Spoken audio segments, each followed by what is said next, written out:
आगे क्या कह रहे हैं परमात्मा, सुन लो। कौन भटक रहा है, किसके लिए भटक रहा है?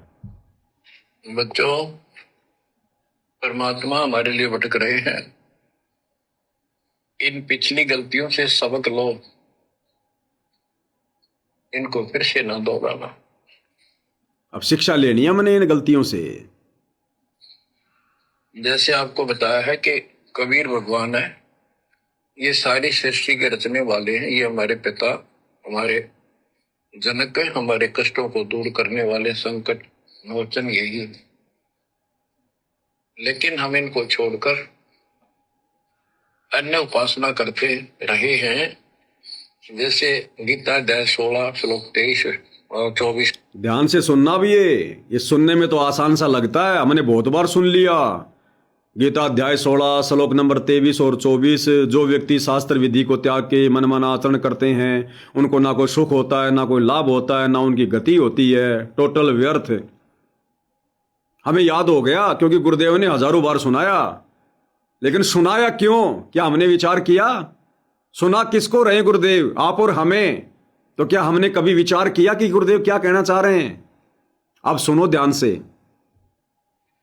जैसे गीता अध्याय 16 श्लोक 23 और 24 में स्पष्ट कर दिया है कि शास्त्र विधि को त्याग कर जो अपनी मर्जी से, इच्छा से मनमाना आचरण करते, मनमानी साधनाएं करते हैं जो शास्त्रों में प्रमाणित नहीं है, उनको न तो कोई सुख हो, न कोई सिद्धि प्राप्त हो, कार्य सिद्ध हो जिससे, और न उनकी गति यानी मोक्ष हो।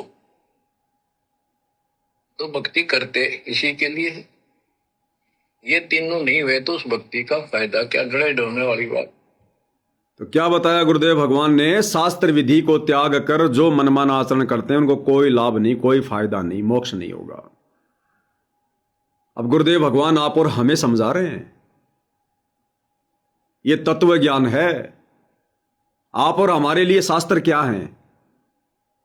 आप और हमारे लिए अब वर्तमान में सतगुरु की शरण में आने के बाद, सतगुरु की पहचान होने के बाद, वो गीता, वेद, कुरान, पुराण, बाइबल, वो हमारे लिए शास्त्र नहीं है। गीता, वेद, कुरान, पुराण, बाइबल हमारे लिए उसी समय तक शास्त्र थे जब तक हमने उन शास्त्रों में देखकर भगवान की पहचान नहीं कर ली थी। अब हमने सतगुरु की पहचान कर ली उन शास्त्रों को देखकर, पढ़कर, कि सतगुरु के क्या लक्षण होते हैं। गीता जी के कौन से अध्याय में कहां लिखा हुआ है? अध्याय 15 श्लोक नंबर 104 में, 1 से 4 में। गीता अध्याय 4 श्लोक नंबर 34 में तत्वदर्शी संत कौन है? उल्टे लटके संसार रूपी वृक्ष के जो प्रत्येक भाग को बता दे, स वेद विद, वो तत्वदर्शी संत है। तो इन शास्त्रों का हमारे लिए उसी समय तक महत्व था जब तक हमें गुरु की पहचान नहीं हो गई। अब हमने शास्त्रों को पढ़कर, देखकर, समझकर गुरु की पहचान कर ली। हमें विश्वास हो गया कि सतगुरु रामपाल जी पूर्ण गुरु हैं, पूर्ण सतगुरु हैं, तत्वदर्शी संत है। अब इन सभी शास्त्रों को बोरे में पैक करके साइड में रख दो, आप और हमारे किसी काम के नहीं है। अब सतगुरु की पहचान होने के बाद हमारे लिए सबसे बड़े शास्त्र, सबसे बड़े प्रमाणित शास्त्र कौन से हैं? सतगुरु की वाणी, आदरणीय गरीबदास जी की वाणी, सतगुरु रामपाल जी के मुख कमल से बोले गए सत्संग, सतगुरु रामपाल जी के कर कमल से लिखी गई पुस्तकें। अब ये हमारे लिए असली शास्त्र हैं, क्योंकि पहले वाले शास्त्रों में कंप्लीट जानकारी नहीं है। अब सतगुरु ने हमें जो नए शास्त्र दे दिए, जो सत्संग दे दिए, इनमें कंप्लीट मोक्ष मार्ग है। तो हमारे लिए ये हैं वो शास्त्र, सतगुरु के सत्संग, सतगुरु की पुस्तकें, सतगुरु की मर्यादा।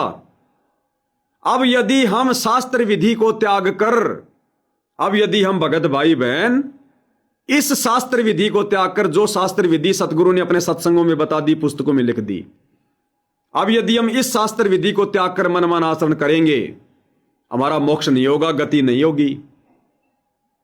और रियल में शास्त्र विधि क्या है? यह सन 1994 से लेकर 2014 हिसार जेल जाने से पहले गुरुदेव ने अपने सत्संगों में डाल दी, पुस्तकों में डाल दी। अब यदि हम गुरुदेव के सत्संगों से बाहर होकर चलेंगे, गुरुदेव के द्वारा लिखी गई पुस्तकों से बाहर होकर चलेंगे, जैसे वर्तमान में 90% संगत चल रही है, सतलोक आश्रम कमेटी के कहने से, पीले पर्चों के कहने से, एआई से बनाई गई ऑडियो वीडियो से, अपने कोऑर्डिनेटरों के आदेश फॉलो करके, जो कि शास्त्र नहीं है, तो हमारा मोक्ष नहीं होगा, हमें मुक्ति नहीं मिलेगी। हमने वही करना पड़ेगा, उसी हिसाब से चलना पड़ेगा जिस हिसाब से चलने के लिए परमात्मा ने 1994 से 2014 तक सत्संग कर दिए, मर्यादा बता दी। उन्होंने कंप्लीट ज्ञान दे दिया कि अगर तुम इस प्रकार से भक्ति करोगे तुम्हारा मोक्ष पक्का है। लेकिन आज सतलोक आश्रमों से जुड़े भाई बहन उन सत्संगों के हिसाब से नहीं चल रहे, शास्त्र विधि अनुसार भक्ति नहीं कर रहे। अगर कर रहे होते तो ये बकवाद करने की जरूरत नहीं पड़ती। सन 1994 से 2014 तक सतगुरु रामपाल जी ने किन किन राजनीतिक पार्टियों का समर्थन किया बता दो, किन किन राजनेताओं को वोट डालने के लिए संगत को आदेश दिया बता दो। सन 1994 से 2014 तक सतगुरु रामपाल जी ने कितने गांवों का मोटर और पाइप देकर पानी निकलवाया बता दो, कितने लोगों के मकान बनाए बता दो, कितने लोगों के घरों में राशन डलवाया बता दो। कब उन्होंने जाटों की धर्मशाला के लिए उन्होंने चंदा दिया, किसी को भी दिया हो चंदा बता दो। कब उन्होंने आन उपासना के लिए कहा है, कब उन्होंने परशुराम की जयंती में जाने के लिए कहा, कब उन्होंने अयोध्या में भंडारा लगाने के लिए कहा।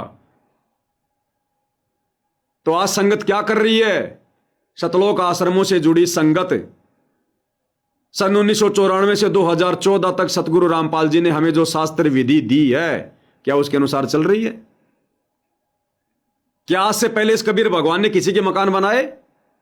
क्या सतयुग में परमात्मा ने किसी का मकान बनाया? क्या त्रेता में बनाया? क्या द्वापर में बनाया? क्या 650 साल पहले बनाया? क्या चारों युगों में परमात्मा ने किसी के घरों में राशन डलवाया?